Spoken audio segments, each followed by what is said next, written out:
Welcome to SEAS Backstage, your all-access pass to everything production and AV-related for live events. This is your one-stop shop for industry news, production tips and tricks, and all things necessary to help you elevate the production of your next event. I'm your host, Troy Peters, Chief Experience Officer here at SEAS Productions, to guide you through the world of live event production. SEAS Backstage is released on the first and third Thursday of every month, so set those reminders so you too can hashtag seize your moment. On today's program, we're joined with SEAS Production owner, CEO, president, gear whisperer, and all-around great guy, Zach Grant. How's it going? Thanks for coming out, Zach. I know you're a busy guy, but nice to have you on the podcast. We've also got on the line Angela Alea, President and Chief Revenue Officer at LASSO, where event companies get it done. You guys do a lot of things, but I just kind of wrapped it all into you're just getting it done, which I love it. But welcome, Angela. Thank you. Thanks for having me. Absolutely. Angela, let's kick it off just telling us a little bit about what you do, share a little bit about LASSO, and then a little bit about your background in the business, and just help us understand what you see out there in the world of production and live events. Yeah. Well, first of all, thank you guys for starting a podcast around the experiences in our industry, because I don't think our industry does a good enough job on really shining the spotlight on everything that goes into this experience that companies like SEAS create. So thank you for shining a spotlight on that. I hope our industry begins to do a better job of that. We've done such a great job kind of hiding behind the curtain. But just to give you a little bit of background about me, I joined the industry over a decade ago because I had a client of mine, I was a business advisor at the time, who founded and ran a mid-sized production company in the Nashville area. And he was just kind of talking through some of the challenges his company had specific around this industry. And I remember saying to him and trying to not offend him, like, you've got to be kidding me. Surely it's just your company that operates that way. It can't be the entire industry that is so underserved when it comes to software and automation and just workflows. And because, at that time, I'm just a consumer of the events, right? I go to these epic experiences and I'm able to consume what companies like SEAS and companies like his was doing. And so I couldn't fathom that all that's being done on Excel spreadsheets. And so, fast forward a few years, he's like, hey, I really think there's an opportunity to do something big and to do something game changing for our industry, because these people, we always say around here, every event experience is only as good as the people who make it happen.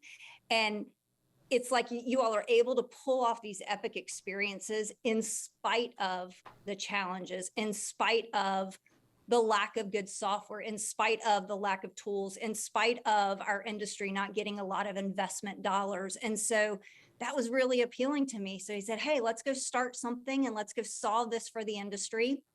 And that sounded really fun and exciting to me. So I jumped in and started doing hundreds and hundreds of interviews for the first 18 months or so, just talking to people like you all to say, hey, tell me how you operate. What do you like? What do you not like? What do you wish the industry had? And then we set off and have been building ever since and getting to work with great people in the industry like you all. Awesome. Yeah. And we use LASSO. Like we do. Just full disclosure, we're fans already. You've won us over.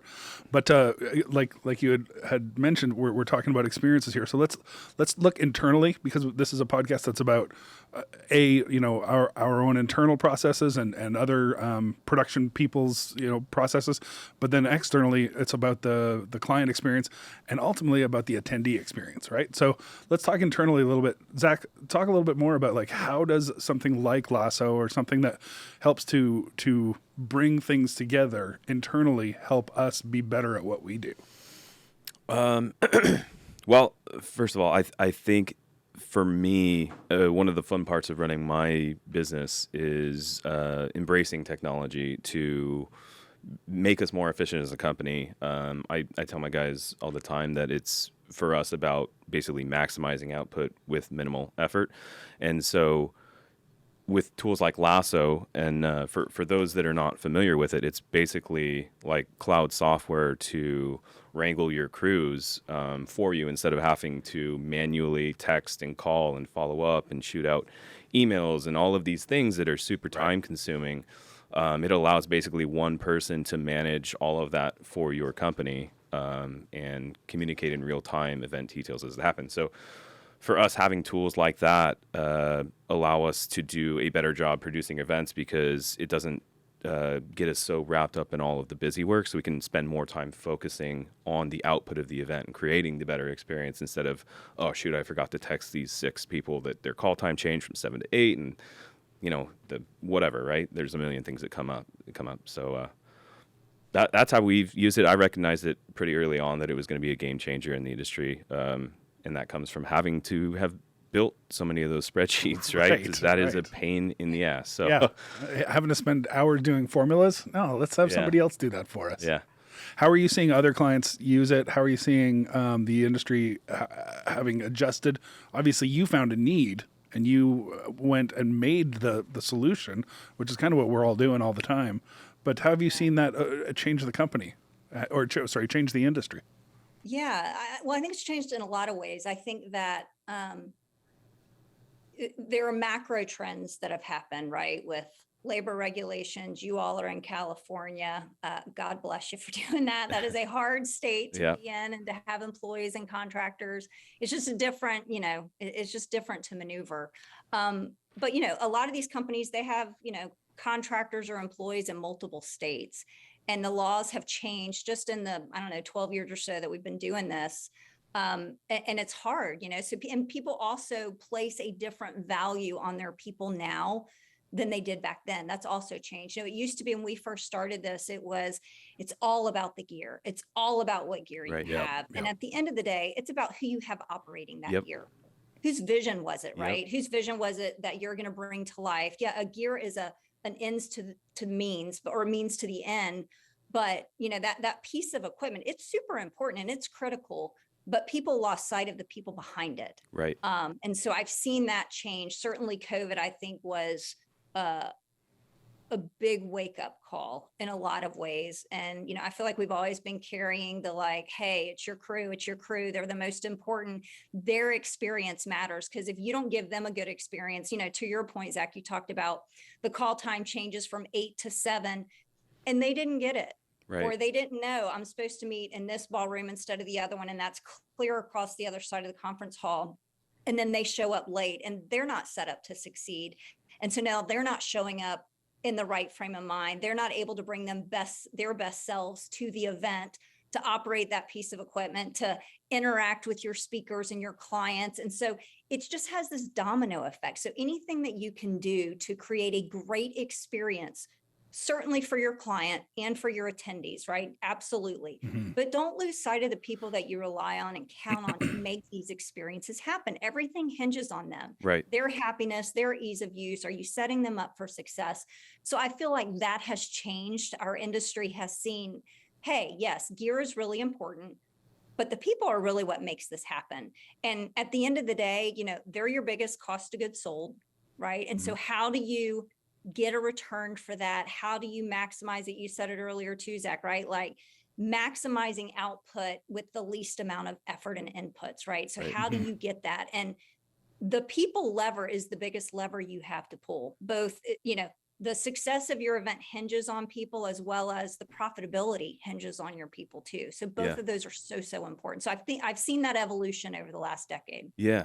I've talked about it, with other clients and other certainly our employees and everything. But, a lot of times there seems to be client pushback on labor budget, right? There's I think a lack of appreciation sometimes for the skill and just maybe that's not the right way, not the skill, but the work these guys put into perfecting their craft, right? Mm-hmm. This is one thing that we pay like a plumber $150, $200 an hour, no problem, right, to come fix our toilet. But some of these audio engineers, like for one, my dad, who's been doing it 30, 40 years, he still goes out and makes $500, $600 a day for, what used to be backbreaking work. So I think that we've been so good at hiding behind the scenes that people don't see the time invested in perfecting your craft and the long, grueling days, often without even the acknowledgement that, hey, this crew needs a meal, at like the 5 or 8 hour mark, right? Or,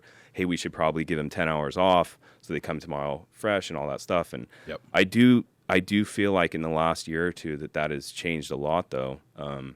Yeah, I think COVID's brought that. I think there's a few clients out there that get that Yeah. really do get that. And I've seen a shift, Angela. That's a great way that you sort of brought that up.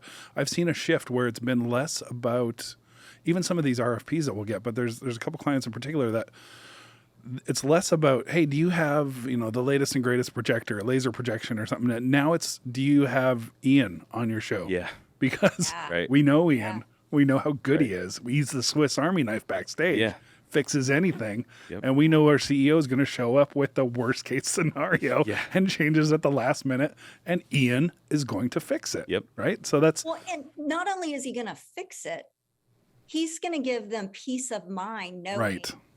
you've got the best of the best. Throw anything at them. Yep. It's Yep. going to be okay. Right. And I think that, again, and I put myself in this bucket. I will admit I had a lack of appreciation for what all happens behind the scenes, right? Until you are in the industry and a part of it, there's no way for you to appreciate that. Right. I've always wanted, and I've looked, maybe you guys know, I would love to see a video put together, whether it's a documentary, something that really tells the story for our industry. You think about the road warriors, you think about the people in this industry who have sacrificed families and time with their kids because they're road warriors, because they care and they're so passionate to give that customer the best experience, right? And so that doesn't go without sacrifice. So I think it would be so cool. And again, maybe you guys can A tell me. day if in the there's a life documentary out of there your or audio not. engineer. Yeah. Absolutely. Yeah, I think it would be. I think it's a spinoff to- already. Yeah. like that. There was a TV show, I don't remember what it was called, but they were following roadies around, Okay. attempted to kind of do this. I don't know. I don't know how like many that. people would actually pay attention to that besides us, Right.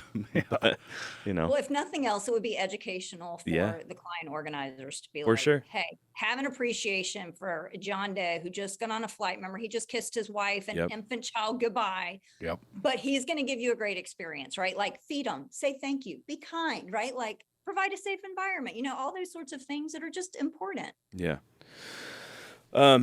So one thing I want to talk about is kind of what's happened over the last couple of years with COVID. I feel like there's been some different changes to how labor has been handled, both by companies like us and whatnot. And I feel like there's been this general shift from having full-time employees fill all the tech roles to leveraging more of the freelance network. And is that something you have also seen, Angela?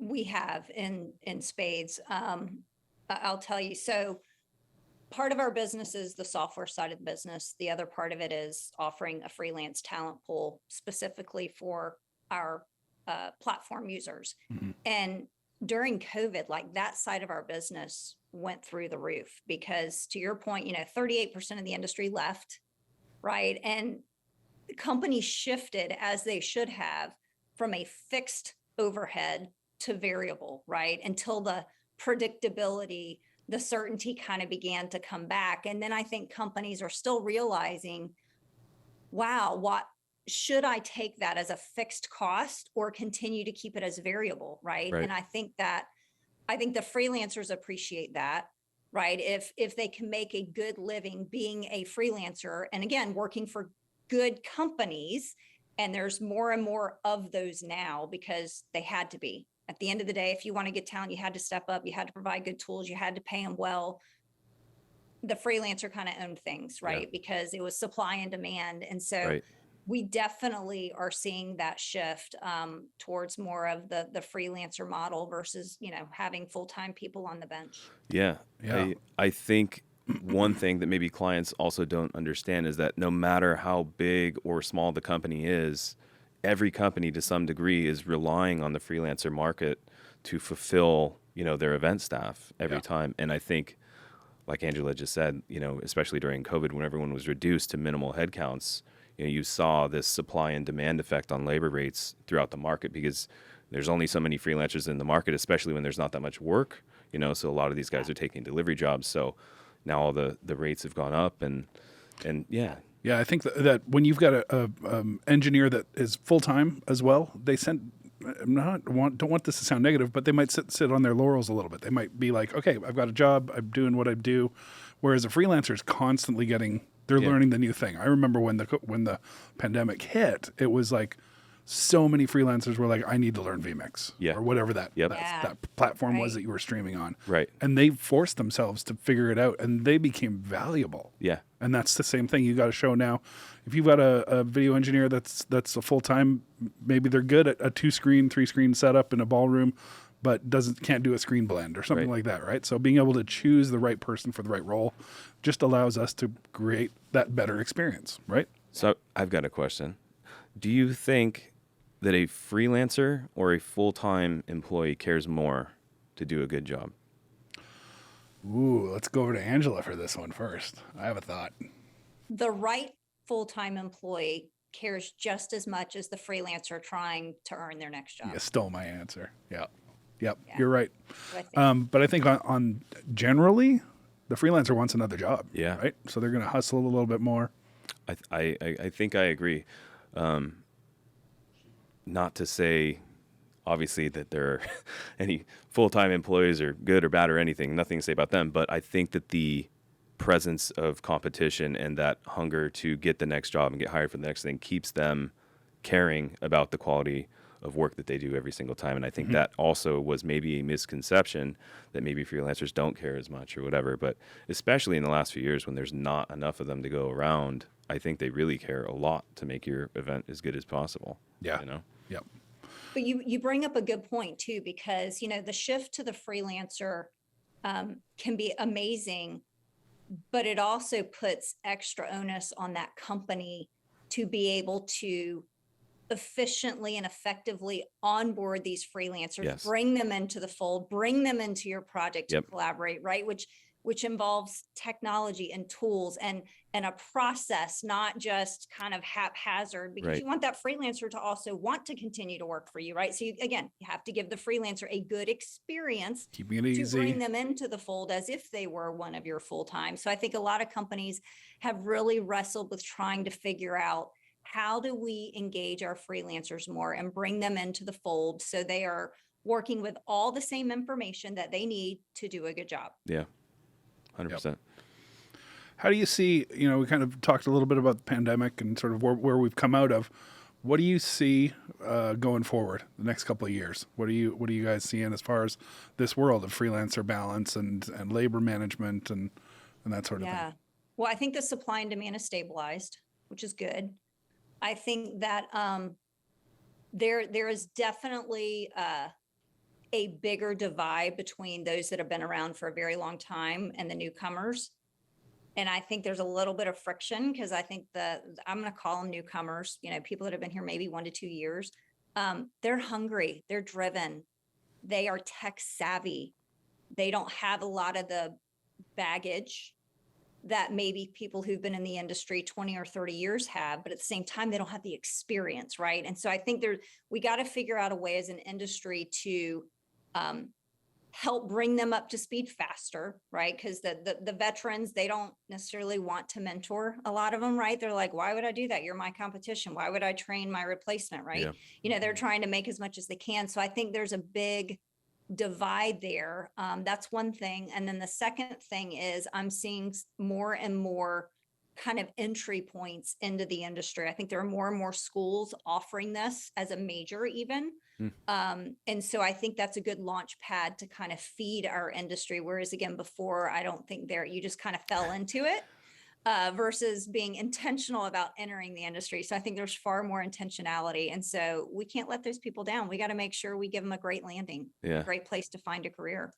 When I went to high school, this is 20 years ago, we had an AV class. It was like like stage theater or something like that. But it was the class that everybody took because you didn't want to go to fifth period and you could leave and the teacher's going to give you an A. It was just not a thing that you learned anything. But yeah, I mean, I agree. There's so many ways you can get into this business now. Yeah. From, especially with all the virtual stuff, there's so many opportunities there, And I think that's part of it is that the pandemic really showed that there's an industry here that helped us through this. Yeah. It was a little bit more live in person, but we were able to shift pretty quickly, and other industries couldn't. I mean, just look at restaurants and things like that. There was Kind of really amazing, isn't it? It It is. is. It really is. I mean, we saw on our platform, I mean, literally it was like a cliff, right? Like even the first half of February, we're having our best, more events ever that we've ever seen on our platform being produced. And then literally cliff, Yep. nothing, Yeah. crickets. And it's like, and I remember talking to a number of our clients and it was like, we're doing wellness checks, right? It's like, Yeah. are you okay? Is your business okay? Everyone was just like paralyzed. Yep. And then I felt like in like a span of a week, everyone shook it off, figured it out, fought through it. And you're right. You're so right. So many industries just took too long to figure it out, pivoted in the wrong direction. And I just think we just had a really great way that our industry handled it. They turned it into something great and they allowed their clients to keep moving because, these events make our clients money. Yeah. Right. Their user conferences are really important. Association We meetings. just really had a leadership meeting here, or an all hands meeting here, and we talked about how important events are for revenue for clients, and that it's part of our job to help those be successful because that keeps them going, which keeps us going. It's all symbiotic. Absolutely. They're a necessity. I think people think of events sometimes, oh, it's nice to have are we going to be able to have our meeting? And I think that what it showed everybody is no, you can't afford not to have it. Yeah. Right. It might look a little different, but you can't afford to just cancel your meeting. Right. And we're also an industry that just gets it done, right? Like, you don't give up, right? The show happens when it happens, whether you're ready or not. So, we just did what it took. Yeah, I teach a class. We were talking a little bit about Infocom. I know LASSO is really involved at some of the trade shows, and that being one, that's an industry association that I've spoken at for almost 10 years now. I've been involved on committees and boards there. But that's one of the things I love using in one of my talks is that look at Saturday Night Live, for example. The show doesn't go on because it's ready. Yeah. It goes on because it's 11:30, and you see some of the best stuff come out of there because they just weren't quite ready. But you still just got to get it done. You got to get it done. Yeah, and that's our business. Yeah, for sure. Show up and get it done. It's interesting you said that about Infocom because I remember there was a show in Orlando, like getting together again, something like it was like the first it was a teeny tiny event conference, but we're like, okay, we're going to fly down there and we're going to support that, right? Because if we're going to say to our clients, like, you got to do events, like we need to show up and do them too. And I remember with Infocom, the first year back, it was really light and it was discouraging, but I was taking note of like, okay, these are the companies that are putting their money where their mouth is. They're showing up, they're doing their part, right, to like get it going again, even though it might be lightly attended, right? But everyone has to just kind of do their part and to your point, get it done. And so this past year at Infocom's back in full force, which was really exciting to see. So hopefully the COVID days are a thing of the past. But, as I tell people when they interview with LASSO, they say, well, what if, isn't your industry really at high risk if something were to happen? I'm like, you know what? I've never been more sure it could happen again. We got this. Like I've never been more sure of any of that. Like I don't worry about if our industry is going to be able to survive another like macroeconomic downturn or an epidemic or a pandemic, anything like that. We dug deep and we figured it out. Yeah. Yeah. We're ready now. Yeah. I think everything was coming. We knew that virtual, hybrid, all that stuff was coming, but it was probably 5 to 10 years away. Now we just forced it to be here. Now we're there. Yeah. So now we're able to do it. I'd prefer not to we're go all through football again. But, of all of it, but we're stronger, but a little harder. That's right. So just kind of leading into one of my last questions I had or topics I had was, I saw a recent post from you said that I just loved how this was, it just said, setting out to do something is risky.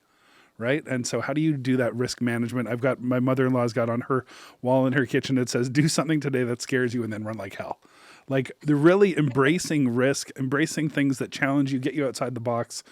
Yeah. Talk a little bit about risk management and how you guys mitigate that and just how you see the industry and how we mitigate that. Because I mean, just simply to sort of put a nugget of an idea there, it's like having a backup laptop when you're doing a PowerPoint presentation, right? Just backup projector, that are an extra person, back to the people because the people make it happen. Yes. Thank you very much. Yeah. So what do you think for risk management and setting out something new is risky?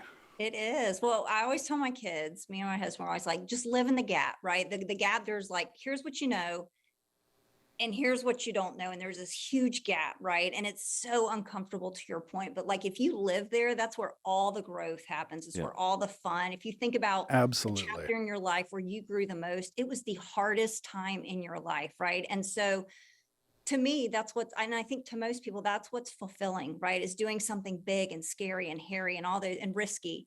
And so, I mean, at LASSO, I think our North Star is first, does this move the industry forward? And I feel like we've picked some tough paths when it comes to our software, our philosophy on things, our stance. And sometimes there's backlash, and that's okay.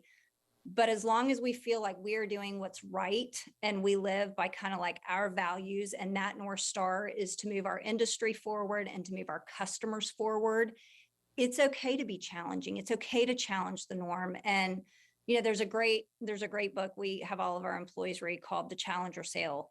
And it's about, you know, just because you can doesn't mean you should. And happy customers don't equal successful customers. And so we always are trying to bring our customers something different, something that makes them think about something differently and challenge them in the right way. Because our industry is notorious for, well, we've just always done it that way. No, I don't want to adopt. I've always done it that way. And like, we're not in the Stone Age. Like, it's time. You're either going to adopt and evolve, or you will be left behind. And I think being able to say that in the right way, it's risky, right? To say, hey, why are you running your business that way? Why did you choose to do that? That can be risky, right? It can backfire. But if it comes from a point of like, I genuinely am passionate and convicted about, I want to help you. Like, I see it. Like, let me show it to you, right? And I think that more people need to do that. And yeah, it's risky. And yeah, you can lose, but that's okay, because you can also win. And it's really fulfilling to watch people succeed because you are challenging in the right way. And same with you all, right? When you're selling to your clients, I'm sure you're not just taking orders, right? Like, oh, you want this, this, and this. Okay, if you say so, you're the boss, right? That's not what they're paying you for. They're paying you to keep them from making mistakes, even though that can be risky. And so I just think that's where the fun and magic is. Totally. And that's something else you said, or maybe requoted, but we know you probably can't do this, but if you could, it would be amazing. And that's absolutely right. Yeah. Right. Yeah. If you could. And that's where we're coming at, you know, and it was a bit of a risk for me. I was with the company for 10 years, came over to SEAS. But yeah, so taking the risk of coming over to a new company, but I saw that, you know, this scares me and excites me at the same time. How can we do this together, and how can we grow this? And I love that you keep going back to the industry. It's not just about us. It is about us. It's not just about me. It's all of us. And how can we lift all the boats, right? Even our competitors. We know we have to work with our competitors sometime. Absolutely. There's room for all of us, right? Let's make this happen together. And if you can embrace it and you can be that risk taker, you can help bring things up.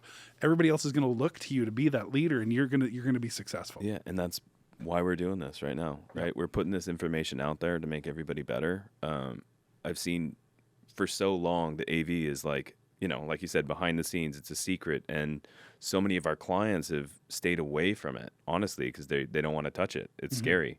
And so we're here to say that it doesn't have to be scary. You've got partners like us that can, you know, pull back the curtain and show us. We'll show you how it's done. We'll figure it out. And realizing too that AV doesn't have to be this commodity. It doesn't just have to be gear, right? And it's the same everywhere you go. That the value is in the partnership and the experience that the company has, and leveraging that to help make more good decisions than bad decisions and steer you down the right path. You know, probably sooner than you think in the planning process, right? So yeah, I was sharing with Angela in our pre-call just that, you know, I had a CEO once when I was on the association side that was, hey, so lasers, I want to do a laser show. And I'm like, what's the story? Yeah. I need a story first. I can't just do a laser show for you.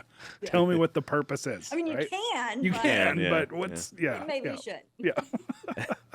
Well, what else? Anything else we want to talk about? Angela, anything else you want to add here? Zach? This was a great conversation. I think we hit the big bullet points. I mean, I have like minor things we could talk about, but it's up to you guys. Well, I know we know we got a hard stop for you at the top of the hour here, so we've got a few minutes left. Want to wrap this up? No, we really appreciate you taking the time. This has been a good conversation, and as we're sort of getting new to this podcast, but it was super valuable to have a company like LASSO and you representing the industry and share that with the people. Yeah, well, we appreciate it. And thank you for having me. This has been fun. I appreciate, again, you guys kind of leading the way and kind of pulling back the curtain and talking about the experience. So thank you guys. Angela, where can people learn more about you, about LASSO? Where they can? I know you guys do your own podcast as well. How can people keep following? Yeah. So our podcast is called Corralling the Chaos. You can find it where you find all the other podcasts. Exactly. Little lasso there. Love it. It is the best emblem for our website is lasso.io. Very cool. Well, again, this has been SEAS Backstage, your all-access pass to everything production and AV related for live events, your one-stop shop for industry news, production tips and tricks, and all things necessary to help you elevate the production of your next event. Catch us on the first and third Thursday of every month. Angela, thank you so much for being on the podcast. Thank you, guys.